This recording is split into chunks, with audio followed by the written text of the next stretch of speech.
Hello YouTube. In last week's video, I briefly discussed what to expect when considering different types of communities here in Calgary. Now in this week's video, I'm going to highlight 5 more topics to take into consideration before making that move.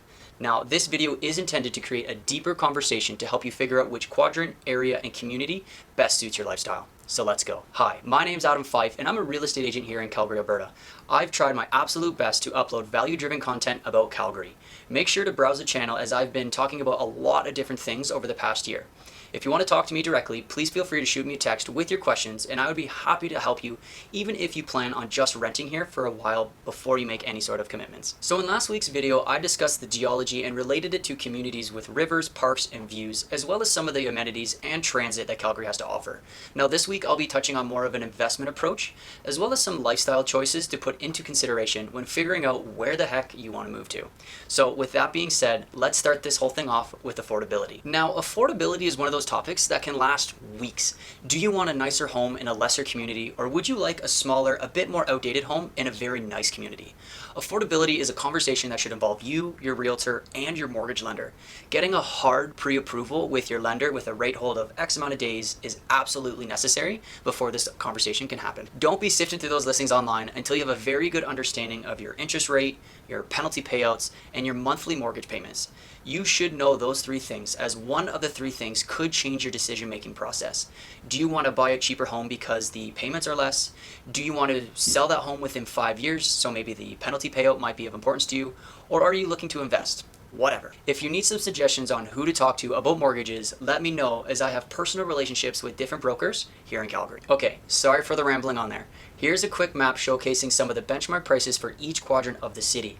Now, this is just an overview, as every quadrant will have both luxurious and lower price point homes in each quadrant. You can see that the west has more expensive homes, whereas the east, not so much. If I were to give you a list of luxurious neighborhoods, I would suggest the likes of Aspen Woods, Bayview, Mahogany, Patterson, Pump Hill, Roxborough, Springbank, and Upper Mount Royal, just to name a few. Now, there are more communities like those, but I just don't want to bore you. Now, the same is also true with the lesser value homes in good communities. So if I were to name a few, I would consider places like Bennington Heights, Braeside, Bowness, Huntington Hills, Mackenzie Town, Saddle Ridge, Skyview Ranch, and Woodlands. Just because the homes are lesser in price doesn't mean the community should be avoided. I know many home buyers that live great lives in their chosen communities for a fraction of the cost that they would have spent in other areas of town. So next, let's talk about rentability. Investing in Calgary real estate is getting more and more in demand since the beginning of the pandemic. Calgary home prices were historically low for quite some time, as Calgary hasn't really seen much activity since the oil crash of 2015. Purchasing a home with basement suite or a full side-by-side duplex is the best way to chip down your mortgage without having to give up too much of your personal space. There are many families purchasing this type of home because if you get $800 a month every single month for the next 25 years, you could potentially make $240,000, which you would put towards your mortgage or potentially buy a second income property. When it comes to rentability, living near downtown, a major school, or the C train is typically recommended. Places like Hillhurst, Eltador, Killarney, Capitol Hill, Brentwood, Tuxedo, Martindale, and Haysboro would be a good place to start. So a term I've heard quite a bit over the years is up and coming. Adam, what are some of the up and coming neighborhoods here in Calgary to keep an eye on? This is where people are looking to purchase a home with a lower value with the hopes that the neighborhood is going to increase in value as a whole and sell their home for a profit. This is pretty easy to spot, as all you have to do is follow the money. Where are the major projects happening?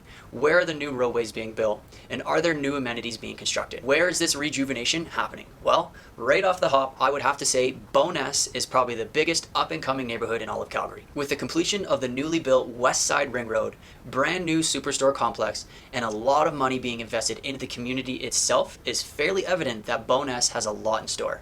But I would like to call out places like Evanston, Livingston, New Brighton, and Renfrew as well. Okay, 2 more things and I'm done. Next, there are a lot of communities that have their own association and local events.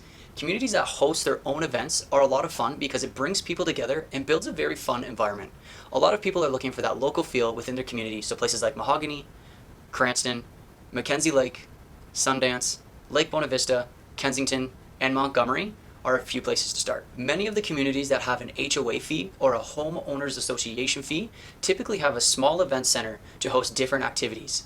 I would encourage you to search Facebook groups and Instagram for different associations within Calgary that are active online. Now, I'm excited to end with this one as my fiance and I have found a community just like this. And that's a community with a small town vibe. Now, this is a community that supports local businesses, has local events, and encourages everyone to get out there and get involved into different activities. There are a ton of communities like this around Calgary, and it's great to see different people continually getting involved and volunteering their time. Places like Marteloup, Montgomery, Mackenziestown, Kensington, and Inglewood are great places to start for that small town vibe. They all have their own commercial districts with a lot happening within them. Calgary is huge, but being able to connect with local businesses and homeowners is essential to finding true happiness and comfort within your community. But that's it, folks. That's my 2 cents on different elements to consider when choosing a new community here in Calgary. Calgary is the best city in Canada, bar none. I hope you found this video helpful. Please smash that like button for me and comment your thoughts. If there's anything in particular or specific that you want me to touch on, please let me know in the comments down below, as I love your new suggestions. Thank you very much, and I'll see you on the next one. Peace.